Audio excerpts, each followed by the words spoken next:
Right, October Red, I'm at the BCB gym in Wednesbury, West Mid's hometown, and I'm joined by a hometown fighter who goes out for fight number 2 this weekend, Sunday, Tori Ellis-Willetts. Welcome back.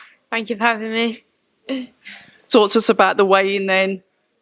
You've been stood around for a little while, your opponent's still not here, stuck in traffic. Talk to us about the weigh-in. You know what, I weighed in now, so I'm all happy. Being a bit of a waiting game, but it's one of them things. Weighed in, ready to go now, so yeah. We caught up and you got a lovely stoppage in your debut.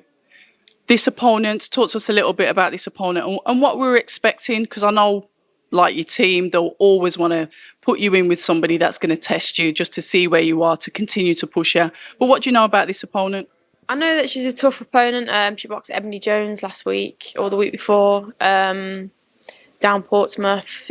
She's a tough girl. She's obviously taller, bigger. She's come down to make the weight because we said we want it at a certain weight, so she agreed at that to make the weight. So we will wait around to see where she weighs in on the weight. And basically, she's got to be a tough test, but just nothing that. It's just one of them, another job, get the job done. So getting the job done, something that you're not afraid of. Let us know how it's been going in camp, how your sparring's gone, and how you've been preparing. You're a fighter that I'd say is incredibly disciplined, somebody that turns up on time and really works hard. So share with the viewers what type of training you've been doing to prepare for this fight. I've been having really tough spars. Raven Chapman, featherweight with Frank Warren, Regan. Also, sparring the lads gives me tougher, like, people in front of me, tests me more, keeps me switched on. And then I train before work at like 5 o'clock. Go to Dez's. So I do that twice a week, and then I'm training with Max after work. So it's all go, don't stop. But it's good because I know that I'm ready and I'm a lot stronger, a lot fitter, and ready for fight number 2. We talk about showing that discipline. You've mentioned there that you've still got a day job and you still managed to get these training sessions in. Give us an example of how many hours are actually in your working day when it comes to training and the boxing training and then getting home. Leave my house, I wake up at 5, leave my house at 5:30, go to the gym, go to work, go to the gym, come home and get home about 7:30. Sometimes I then PT of an evening out my garage for some of the girls. So some nights it's a hard one, but obviously I live at home on my own, so you got to pay the bills, you got to do what you got to do. We're hoping then that boxing is something that moving forward, you keep getting the wins, you start to move towards title fights. I'm not going to say it's easy because opponents aren't easy, but it's easier in the women's division to push you towards titles than it would be, say, in the males boxing division. How long do you think it's going to take before you can take that leap and say, you know what, I can do boxing full time. I've spent all this time on GB.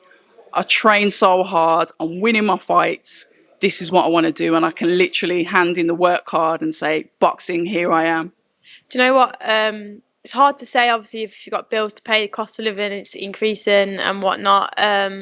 So it's a difficult one because you've always got to think of what you got to pay out. And boxing's not a reliable source of income, which is why I've got my day job. And don't get me wrong, I love my day job. I love doing what I do. I love the school, and I don't know. It's definitely hard to say because you never know like where you're gonna go, and I don't know. Hopefully, titles are in the game soon. That's what we want. So hopefully, it's a matter of time till they come knocking on the door, ready for a title.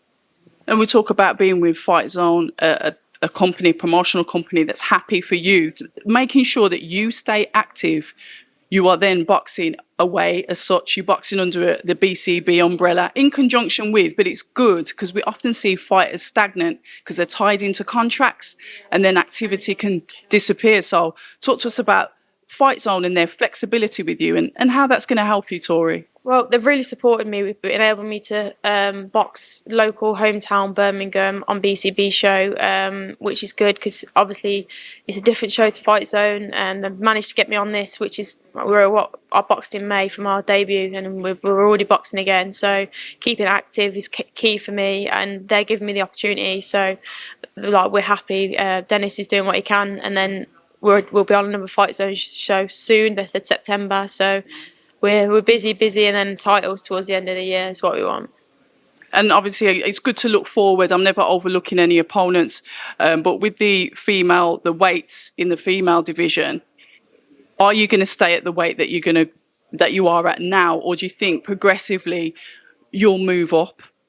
We'll see. Obviously, I've come from Superfly, where I was making 51 from the age of like 21 to 28. So it's a long period of time that I've been like quite drained and drawn at the weight, and I started seeing that towards the end of my tournaments at GB, that I just wasn't happy and I wasn't performing to what I know I can perform to, and I didn't feel strong in there. And then as soon as I've left GB, I've like built into a new weight, and then I'm at this new weight now, and even then I feel strong, fit, ready, but then it's like, could I go up even more because of how I'm feeling at bantamweight? So we've just got to see how it plays out. Obviously, I've got the support from the nutritionist, Matt and Connor. They're with me, guiding me, and see if it comes to it, I'd need to go to Super Bantam. Then we'll make that step. But I mean, I could flip between the two if I had to as well. I'm happy to do that. If the opportunity's at Super Bantam, we'll go to Super Bantam. If the opportunity's at Bantam, we'll go to Bantam, or we'll just take over both divisions. That is the good thing about being obviously a female in sport. Yeah. You can literally fluctuate. Yeah. But I'll ask your personal opinion, because this is something that I've always thought about. Say, for example, you stay at Bantam and there's some really good challenges at Bantam, but you've got some belts and maybe you want to move up.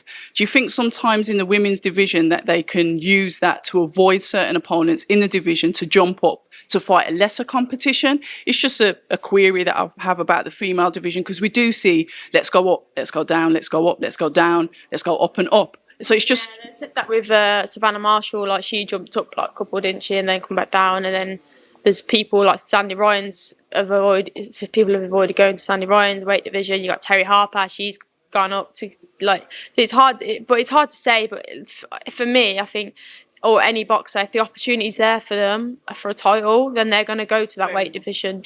So whether or not it's a bigger weight division and there's less competitive at that weight, you got Nina Hughes now wanting to fight Ebony Bridges, but she wants to be unified, but that's not being made. So what's Nina Hughes got left to do? Do you know what I mean? She might go up to Super Bantam because she's not getting what she wants at bantamweight. So if you're not getting what you want, and if you want to become unified, and that person isn't agreeing to, then it kind of means like she's just ticking time.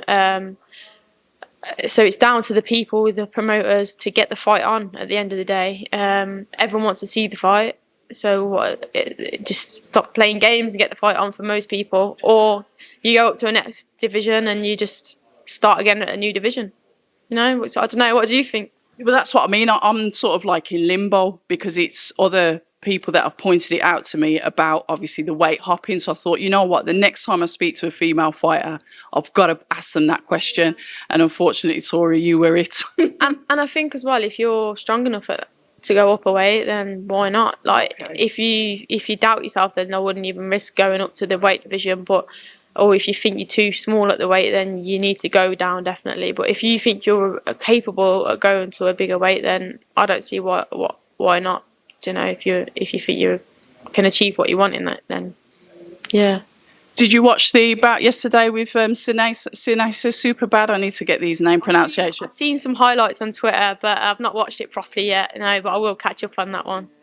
And tonight, then, I'm going to ask for your predictions. We've got to ask about the Terence Crawford, Errol Spence. Give us your breakdown on that fight, and who do you think wins and why? It's a tough one. It's a really tough one. I'm 50-50 with it. I'm not too sure. Sometimes I'm looking at him like, yes, Spencer's got it, but then I'm like, nah, Crawford. So I don't know. I mean, I'm on the fence. It's going to be a very good fight either way. They're both skillfully and tough boxers. So we'll see who gets it on the night. Well, listen, all the best. Hopefully your opponent turns up soon, jumps on them scales, and we have a fight made. I'll probably put this out tomorrow because we're waiting for your opponent, but always a pleasure, Tori. Hi, and thank you for watching October Red Boxing. Like, subscribe, and tap the bell for notifications. You can also find us on Instagram at October Red Boxing and on Twitter, October Red UK. And remember, at October Red, we stay ready.